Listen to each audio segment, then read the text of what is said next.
We don't speak after the man dies against him. So I'll leave it there.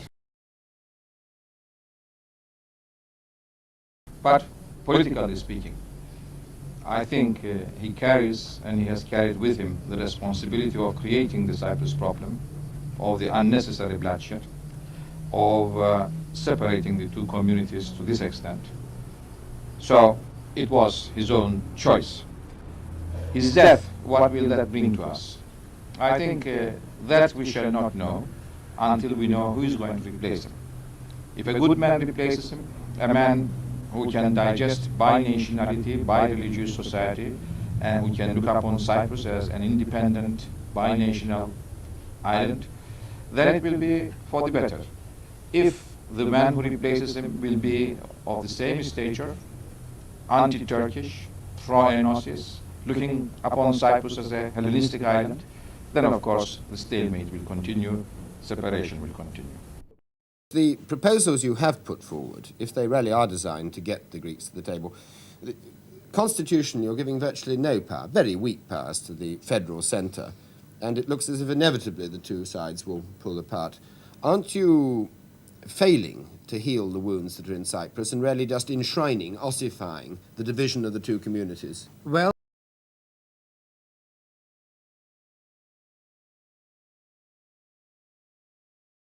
I would say no. We are trying to heal the wounds, but it's a good thing that you have accepted that the wounds exist. Well, they do on both sides. On both sides, of course.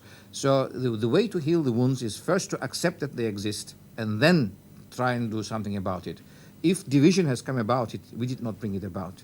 For 11 years, it was the Turkish side which suffered, and suffered a lot, lost a lot, was hurt a lot. But so what we are now proposing is that the two sides should put bridges across to each other and start slowly. I don't agree that the powers we have given to the central government are almost non-existent or very weak. Foreign affairs are there, monetary affairs are there, customs are there, a lot of coordinating powers and factors are there. So it is, to my mind, a substantially reasonably good central government. Let me take you to the question of territory. Now, you're claiming or demanding or asking to keep, and militarily and geographically you have the power in the island to keep what you want at the moment. You're claiming more land than you had before. What justification is there for that? Well, I don't agree that we are claiming more land than we had before. I have agreed with Archbishop Makarios in January 1977 that the territorial aspect would be decided on certain criteria. Land ownership is one of them. Security of the Turkish community is another.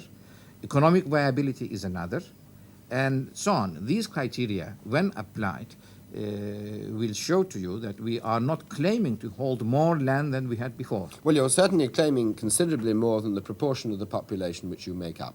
Well, unfortunately, before 1963. 1963 is the date when we were attacked, and that attack was continued until 1974.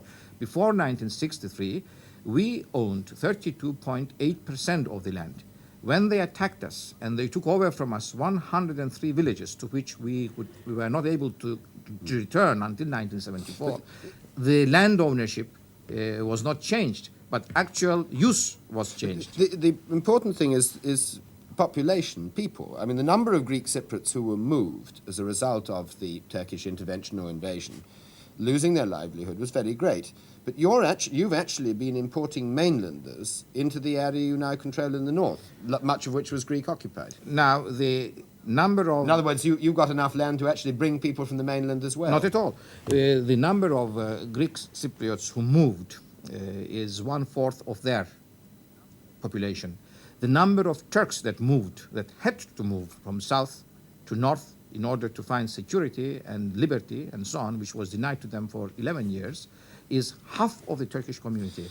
The Turkish mainland workers that were introduced into Cyprus were introduced at the time when half of this population, Turkish Cypriot population, was still in the south. So we needed labor. What did Britain expect us to do? To accept Greek Cypriot domination, to be colonized by Greece? But Of course we can't. But what difference is this going to make on the island? It has given us the identity of which we were robbed and was not being given to us, although we persisted at the talks to get it. Our identity was robbed. We were publicly declared by the Greek Cypriot side to be a non-entity.